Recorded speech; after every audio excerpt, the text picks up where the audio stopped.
is thinking bigger such a critical tool for us, in especially these times? Because I think what's happened in modern times is, well, we have created an environment where we're flooded with a lot of choice. Most of the choice we've constructed is not really that helpful. What Think Bigger aims to do is really get you to be more strategic about how you create meaningful choices. Did you talk about negative effects of brainstorming? And so first off, it does kill the breadth of ideas right from the get-go. Could you walk us through for our readers how the actual 6 steps of thinking bigger?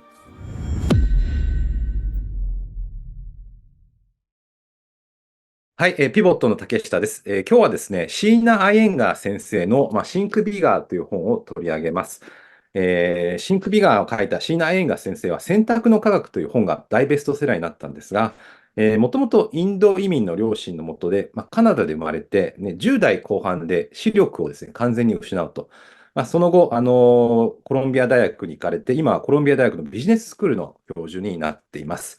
このThink Biggerはですね、かなりアメリカで評判でして、マイクロソフトのナデラ CEO とかが絶賛してるんですが、どうやって Think Big、大きな発想を身につけることができるのかということがかなり細かく書いてます。で、何より面白いのはですね、ブレインストーミング、ブレストが実は意味がないとかですね、常識に反するような画期的な話、画期的なノウハウを書いてますので、かなりビジネスに役立つかなと思います。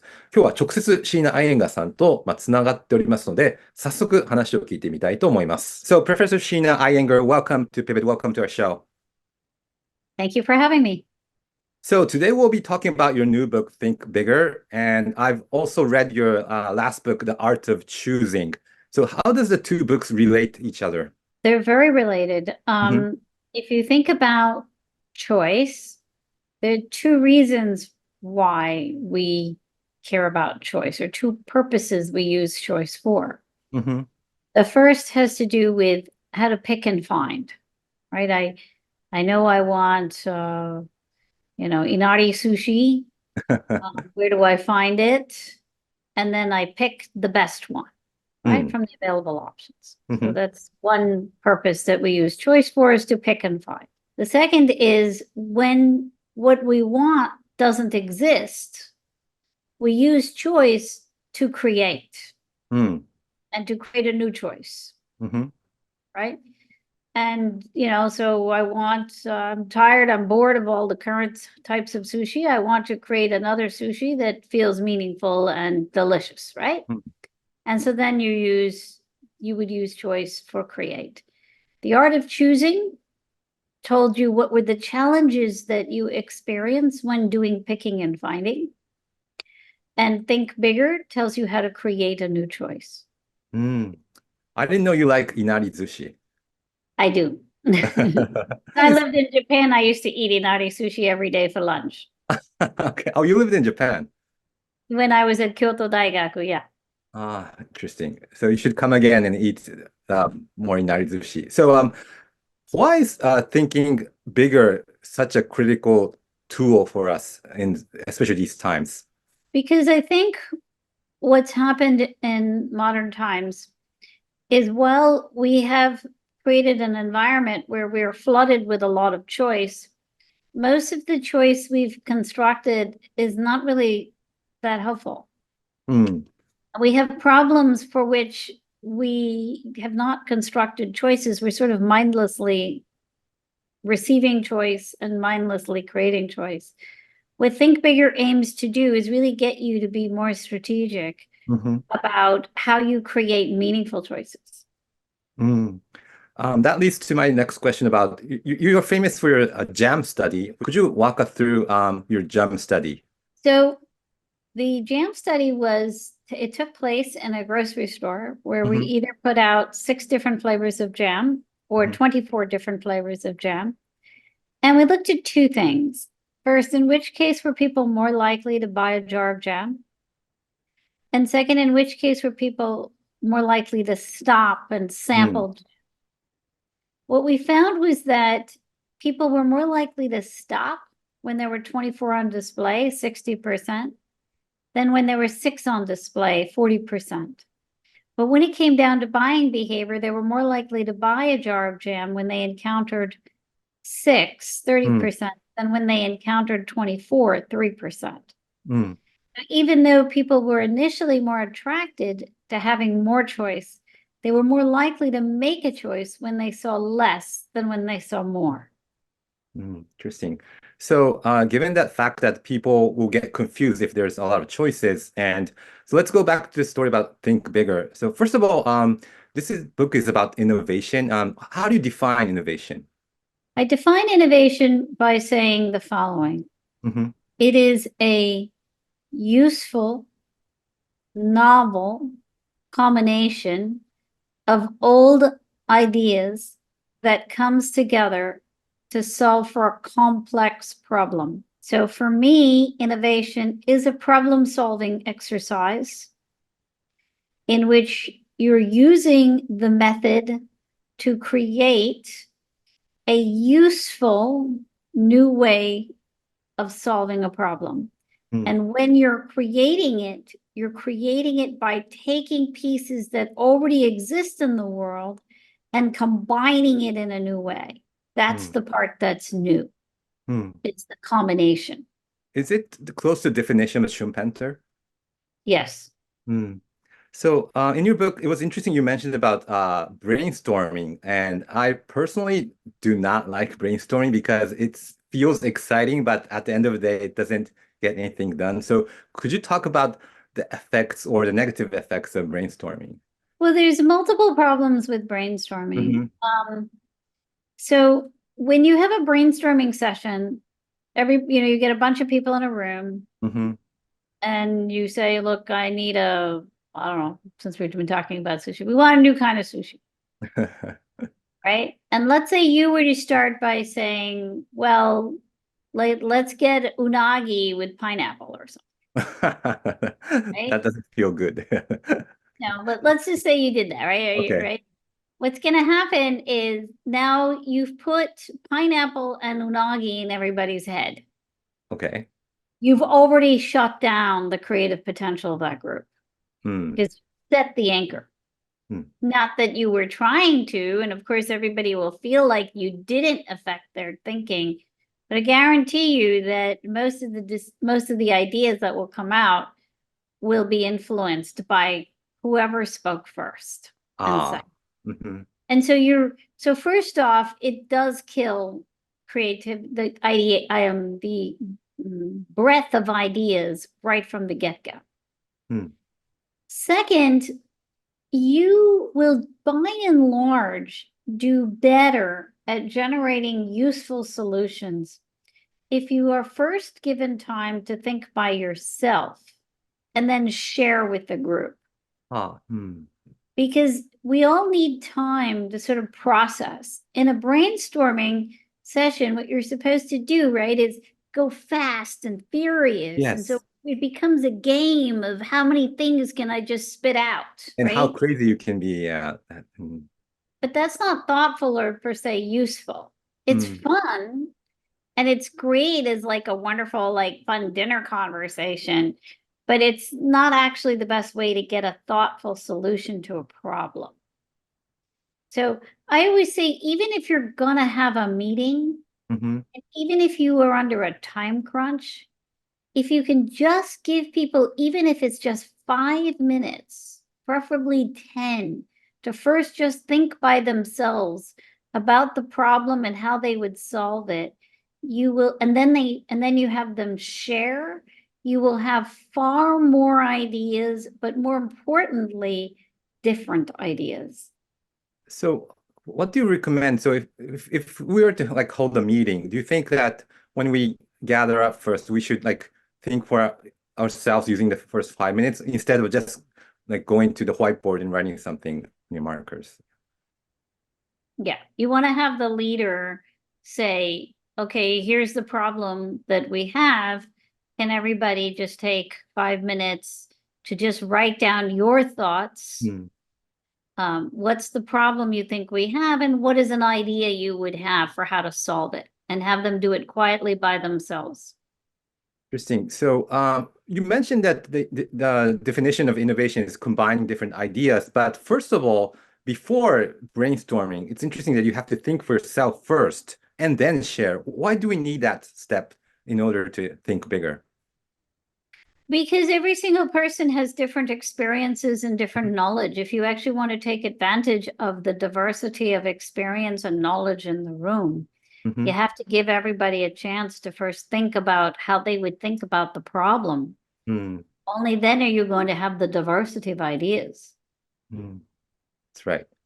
And also, so when we think about innovation, we tend to think about like there's a magical genius person and he comes up with like a very creative idea. Do you believe that there are some talented people and not talented people? There's something as a genius, and because we tend to think of Steve Jobs, or we have to be like Steve Jobs in order to innovate. Do you agree with that? No, there's no such thing as a creative type. What will give you an advantage, though, are two things. The more you're willing to engage with different kinds of information and learning, the more you learn, the more creative you can be, because then you have more materials to work with. The second thing that'll help you is, certainly if you have a large memory bank of lots of materials to work with, that also will help you generate more ideas. So it's not that there's a creative or analytic type. It's wherever you have developed the ability to gather up lots of knowledge bits. And if you are the kind of person who keeps gathering different kinds of knowledge bits across different domains. So for example, if you're somebody who likes to travel, and really spend time in different cultures, you're going to be more creative because you're going to have seen many more patterns. So therefore, you would have more stuff in your memory bank to use when it comes down to you coming up with an idea. You can only work with whatever you've got in your head. If you limit your knowledge base, you're going to have less bits to work with. That's true. So do you think that it's based on experience, or like you said, traveling abroad or having a more diverse experience rather than pure talent? It's based on three things. It's based on your experience. It's based on your willingness and openness that when you realize that you need more knowledge, that you're willing to go out and get it. Because it's not going to be, you're never going to generate the solution most of the time by purely your experience. You'll have to always collect something. So having that ability to go and talk to people from different places or look at different things to keep gathering knowledge is key.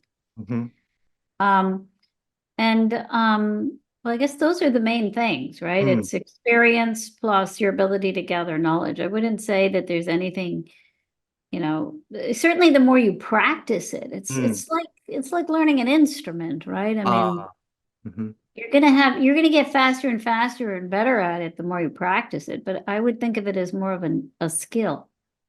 I see.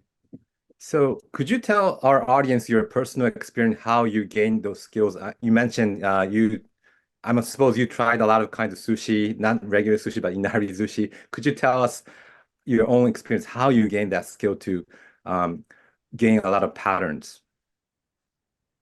Well, you have to try different activities. So for example, I am blind. And there are certain things that I do which would surprise you, but I do them solely to expose myself because it'll give me ways and patterns of thinking. So for example, if I go to a place, the great thing about being blind is that I never experience that place the same way twice, right? Because I'm usually with somebody else. And no two people will describe or see the place in the same way.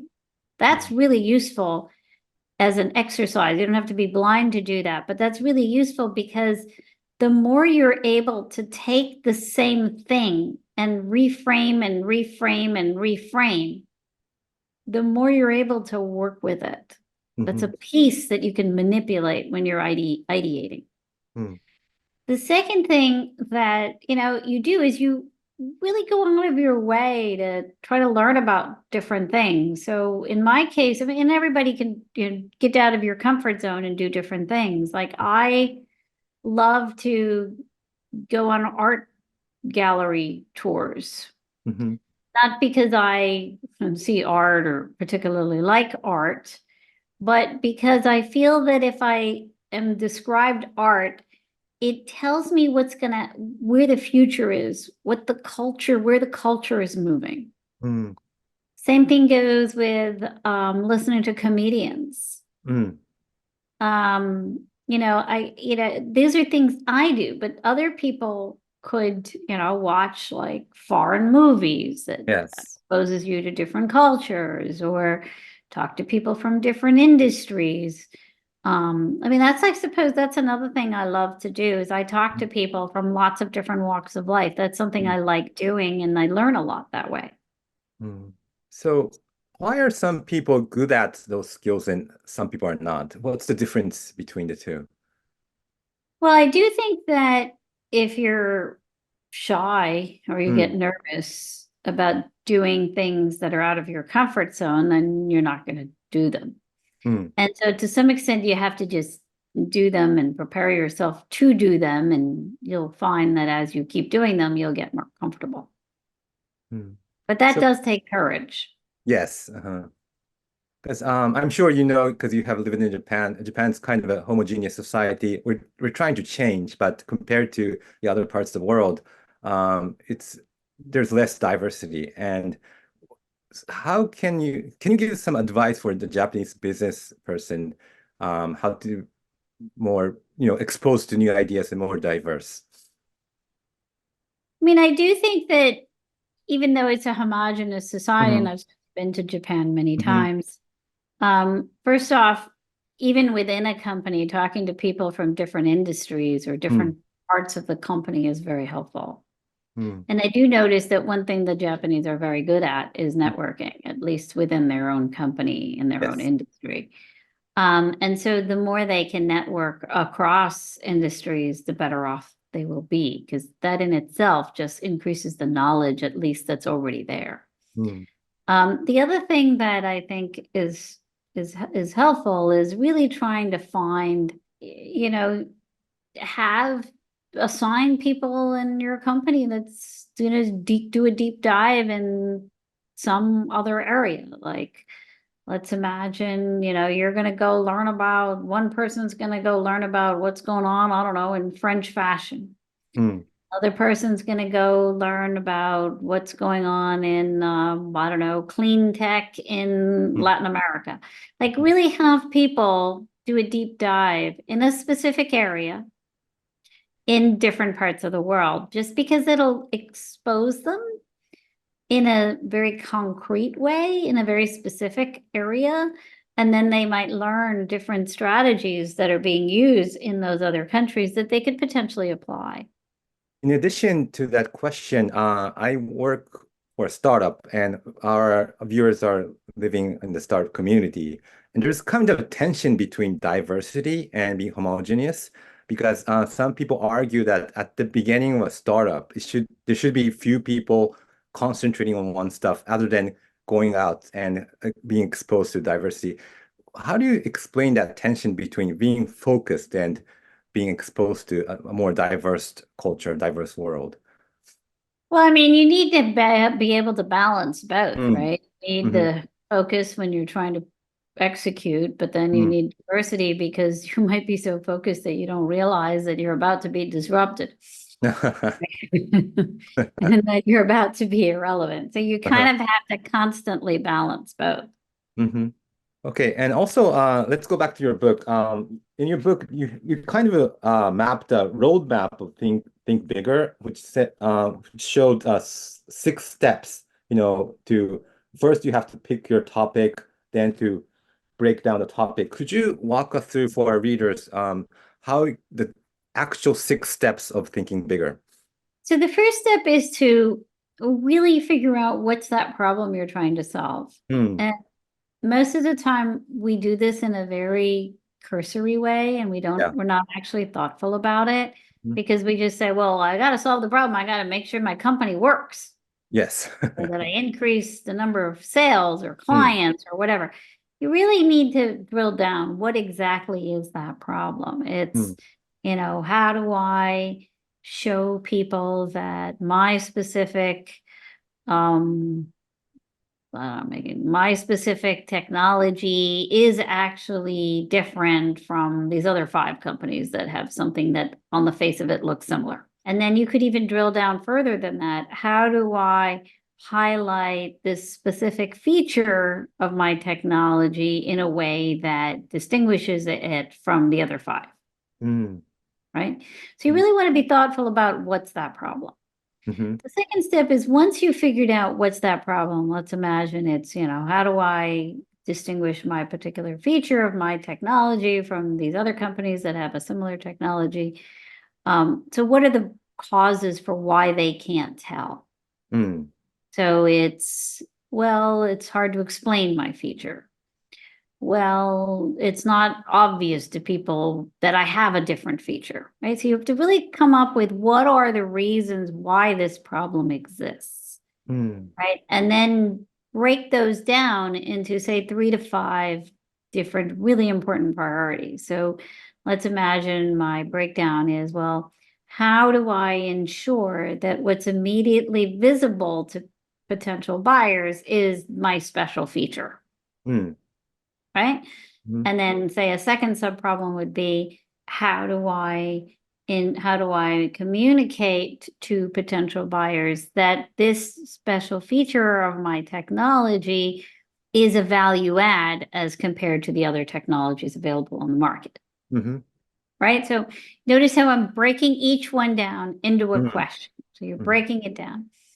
Then the third step is, you're asking yourself, look, even if I were to succeed, how would I want the success to feel like? What are people going to feel about my solution? Well, I want people to feel like, well, my technology is really cool. My technology is global. My technology feels fresh, modern. Okay. This is where you're really identifying what emotions you want to have associated with your solution. And that will also become your selection criteria. Step 4 is searching in and out of the box. And that's where you ask yourself, for every one of my subproblems, who has solved it successfully? And when I say solved it successfully, you get one best practice from within your industry. Yes. You never want to do worse than your industry. Right. And then you get a few solutions from totally different industries.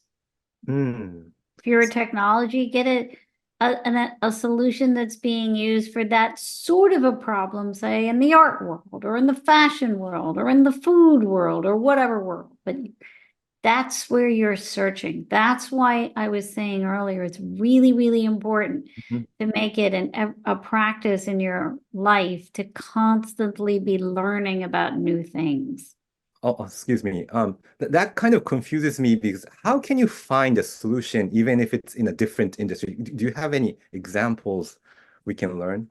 Sure. So, I mean, the most, I suppose the one I use in my book, but it's an old example, is Henry Ford, right? He didn't actually invent the assembly line. Oldsmobile was using it. What he discovered, though, was the way to make the assembly line more efficient. Yes. He learned from the slaughterhouses of Chicago how to make it more efficient when he saw the moving assembly line. And so he learned from them the moving part and then adapted it for use in the car industry. Got it. So that's why it's important not to look only within your industry, but outside your industry, and kind of link the two solutions together. Absolutely. Certainly, you see a lot of this kind of adaptation happening in cuisine, right? Like, yes, like take sushi, since we started with that, right? Now it's like you even have sushi with filet mignon in it and That's true. like avocado in it, right? And so there's all kinds of combining happening that you will discover across the world. Yeah, I went to New York this summer. Last summer I discovered sushi burrito, and it was combining the two. Yeah. Yeah. Okay. Okay, let's go on. So next step.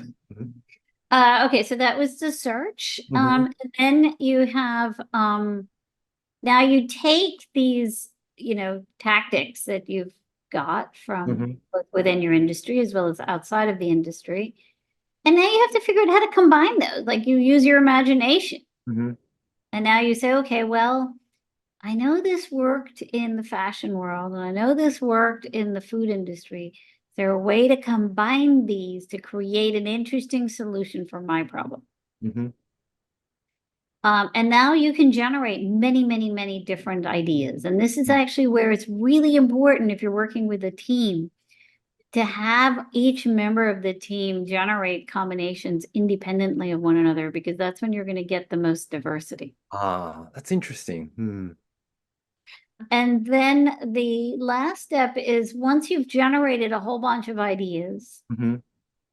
and now you pick, I don't know, I think these two, well, you pick the best ones based on step 3, right? Hmm. Which ones satisfy your emotional criteria, which ones are the most cool, the most, modern, fresh, etc., right?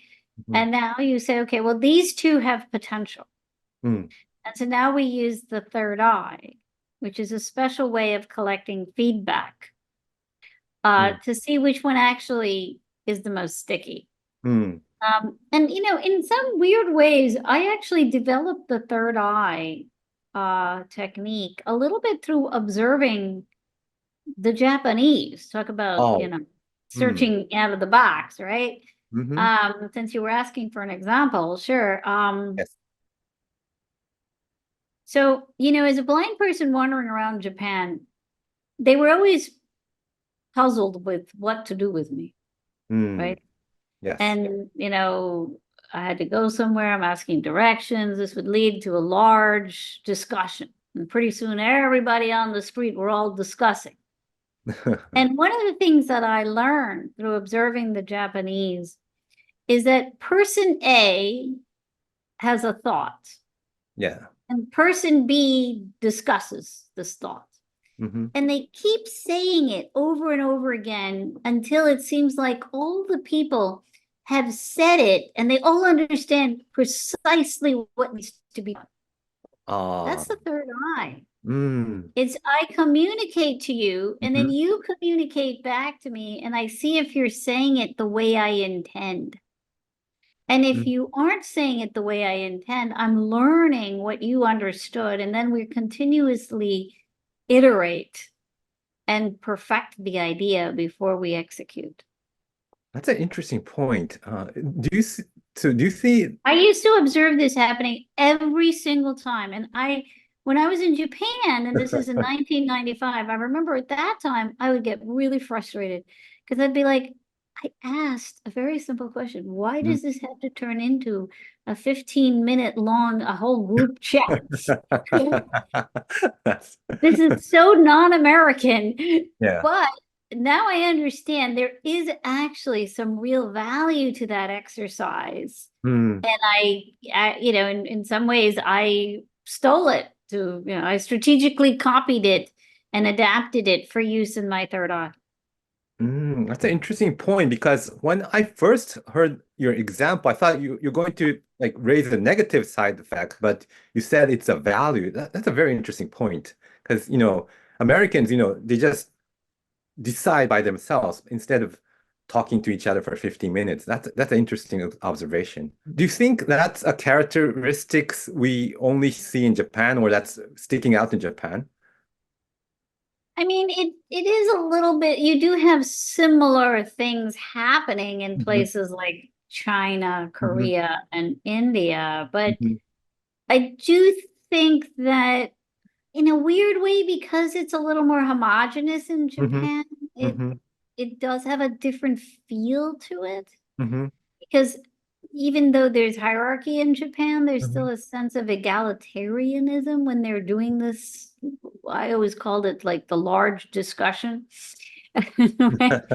But, you know, whereas in China or Korea or India, their speed was more important in these discussions. So Yes. hierarchy would become more important Mm-hmm. and would get exercised more quickly. Mm-hmm. The other thing about the Japanese is they really pay more attention to rituals of respect. And so Right. if someone was going on too long, they were very respectful. Mm-hmm. So, because in Japan, maybe you have heard the term nemawashi. It's called, yeah. So instead of someone making a decision, you have to, before meetings, there's a meeting before a meeting, and you have to make a conclusion between everyone, and you have to make everyone on the same page. And if there's a positive effect that you can, share your ideas with different people, but on the other hand, there's kind of a negative effect of people will not able to raise their opinions, or they have to copy someone else. So it's difficult to share your opinion, but at the same time, keep your strong opinion together and not be affected by others. How do you keep that balance? Well, notice I put it in the third eye. I did not put it at the top. Mm. So clearly, I implicitly am telling you I did notice the negative side to it, right? Which is that it does create too much conformity. Right. It shuts Right. down a lot of creativity. You don't do that up front. This is only at the very end. You now need real input in order to further flesh out the idea, in order to also learn if the idea has traction. That's good. Interesting, because I think the Japanese people tend to do it from step one. They have to They do it too quickly. quickly. That's right. Okay. Because they're too nervous about standing out in a negative way. That's true. And one more thing about step one. So we tend to go for customers and ask for customers what they want. So since you brought Henry Ford, so he famously quoted that if you ask a customer and they'll say they want a faster horse rather than a car.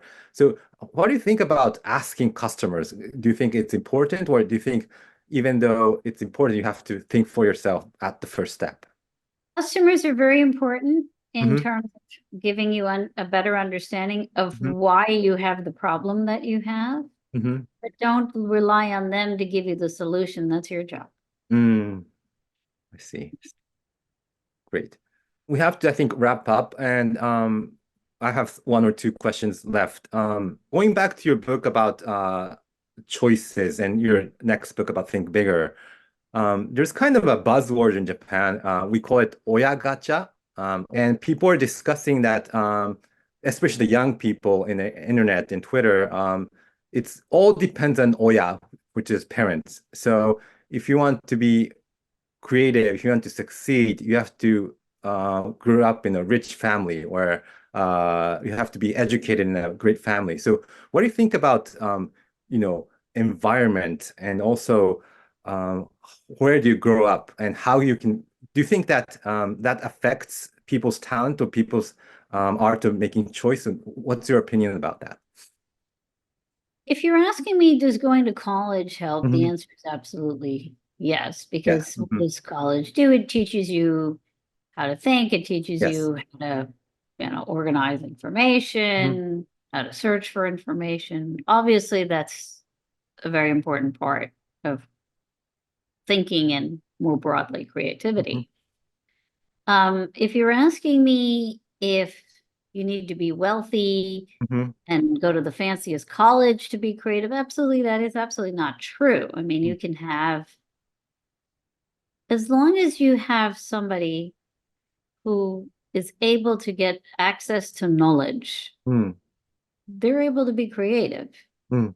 Now, luckily, today, if you have access to the phone and an internet, you have a lot of knowledge on your fingertips. Right.